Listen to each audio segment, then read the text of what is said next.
wa Magadleli Phiri o thomile ka 1996.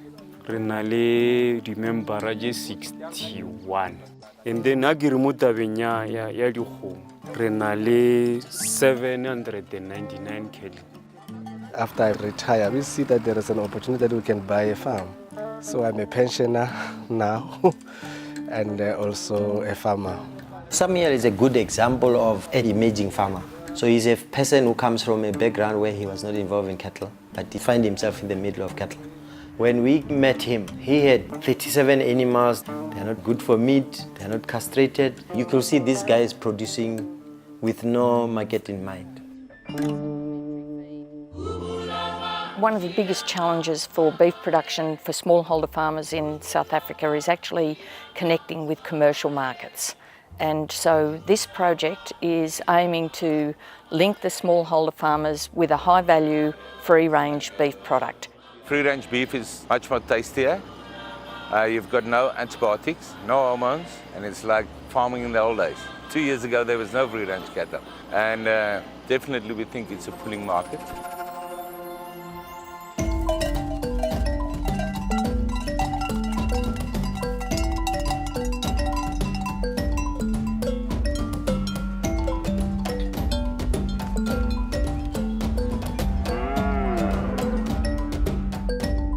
These initial farmers that we're working with now are critically important. We've got to get things right with them before we try and scale out too much. So the training aspect is critical.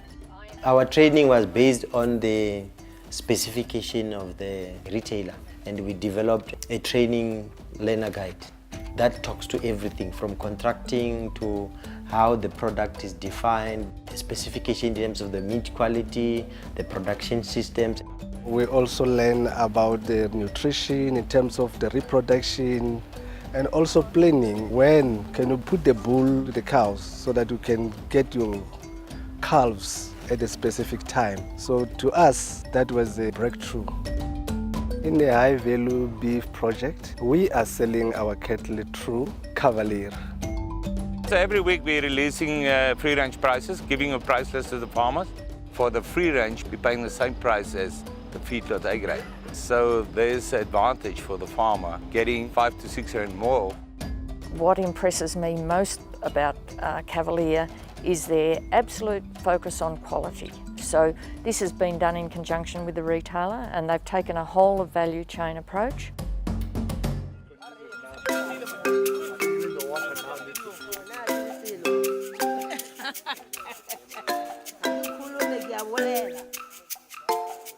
The Mahatla Dairy Association, it's remote, high unemployment, but they have traditionally owned large numbers of cattle that never were destined to make money for the farmers.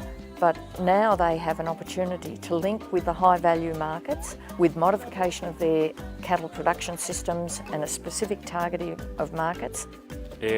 Future plans re no lumaur. Sama thomo re tlo re no ba le market ru shupa le rena re produce nama ya kgomo le fase ka mo. Le rena ka bua di shopong bo uluetse bo kae bo Pick n Pay. Maybe re be le nama rena re ye ke ya Magadleli Phiri ke tumo ya rena ye.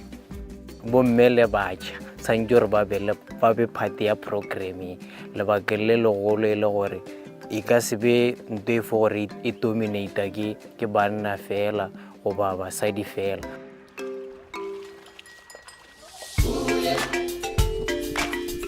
There are huge opportunities to extend this process not only to other smallholder beef farmers throughout South Africa, but also across Southern Africa. The model that we're setting up in terms of high value commodity chains, value chains, would also apply to other commodities. In the future, the biggest challenge is to get the planning of the free range, constant quality supply. There's a lot of things happening along the way until to the shelf. This is for the next generation, and this is around creating employment and meaningful roles for people in those communities. Agriculture ke agere ke bophelo jwa rena ke ai for nna ke a lema ke fepa setšhaba.